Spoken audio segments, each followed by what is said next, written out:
ముసళ్ళు నమాజులు చదివేవాళ్ళు పూజారిల జీతాల్ని ఇవ్వాలి, ఇమాముల ముసళ్ళ జీతాలు గౌరవ వేతనం వెంటనే గౌరవ వేతనం వెంటనే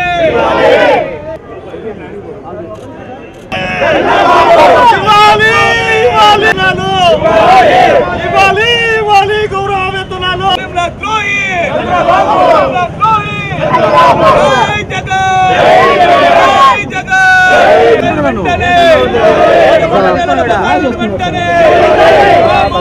గౌరవ వేతనం వెంటనే బకాయిలు వెంటనే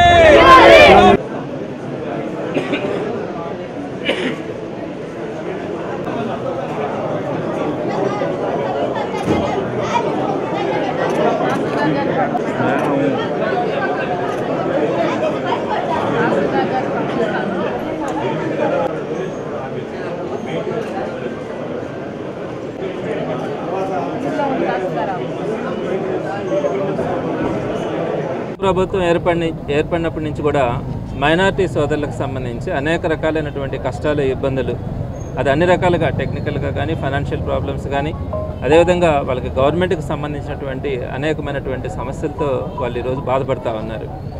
గౌరవం లేక అవమానపడుతూ కూడా ప్రధానంగా ఇప్పుడు ప్రస్తుత ఇష్యూ అయితే ఈ మసీదులకు సంబంధించి ఇమాంలు మౌజన్లు వాళ్ళు అక్కడ ఉన్నటువంటి ప్రేయర్స్ని చేయడం కానీ దాని మెయింటెనెన్స్ కానీ ఆ బాధ్యతలన్నీ చూసుకుంటా దేవుడికే అంకితమైనట్టుగా వాళ్ళ జీవితం కొనసాగుతూ ఉంటుంది.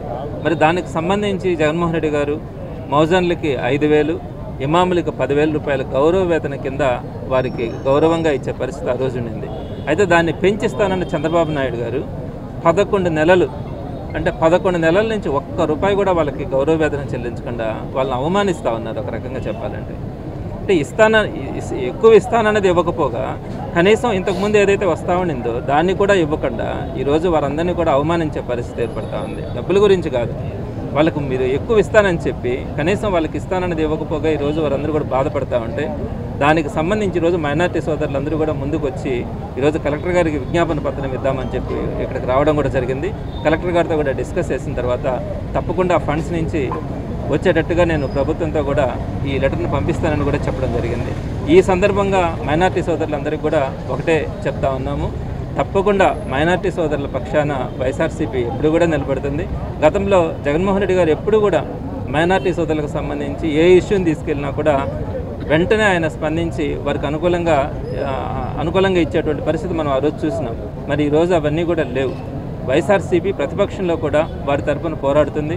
ఏదైతే వాళ్ళకి చెప్పినటువంటి హామీలు కానీ వాళ్ళకి నెరవేర్చకుండా ఉండేటువంటి ఏ సమస్యనైనా కూడా వైఎస్ఆర్సీపీ ఎప్పుడు కూడా స్పందిస్తుంది, వారందరితో పాటు కలిసి నడుస్తుంది, పార్టీ అంతా కూడా వారితో పాటు ఉంటుందని కూడా తెలియజేస్తా ఉన్నాం. ఈ సందర్భంగా వీరికి సంబంధించినటువంటి ఈ సమస్య గురించి కలెక్టర్ గారితో డిస్కస్ చేయడానికి ఇక్కడ మాట్లాడడానికి మా జిల్లా అధ్యక్షుడు అదేవిధంగా మాజీ మంత్రివర్యులు కాకాని గోవర్ధన్ రెడ్డి గారిని చెప్పిన వెంటనే మనం తప్పకుండా ముస్లిం సోదరులకు అండగా నిలబడాలా. మొదటి నుంచి కూడా వైఎస్ఆర్సీపీ అదే పద్ధతిలో వెళ్తూ ఉంది.